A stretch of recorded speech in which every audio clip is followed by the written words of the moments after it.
be like, it's an hour already. So I want to make sure that we touch on a little bit about Grace Hopper. For those of you who don't know, Grace Hopper is kind of a national organization for women in computing.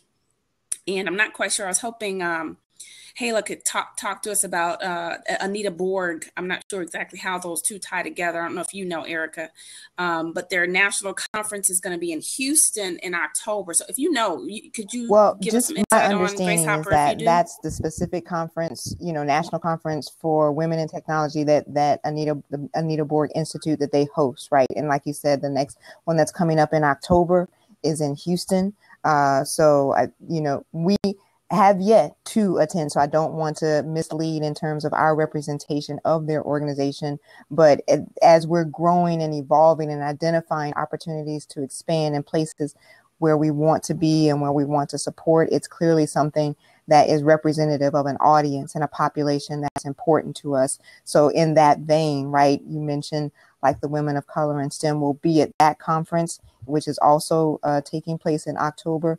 But, the Anita Borg Institute, they're doing phenomenal things, and specifically through that conference and the lineage of who that conference represents, the person that conference represents, right, is indicative and resembles what we're talking about here in terms of getting women into the pipeline, committed to the pipeline, focused on technology, staying committed to that particular career path, particularly when they're still underrepresented in that space, highly underrepresented in that space. And to your point, versus engineering, right? And plus the other challenges is that technology is a space where originally, right, it was more people were, when you think of people kind of operating in a bubble and operating in a very closed, almost like a cave environment, so very secluded.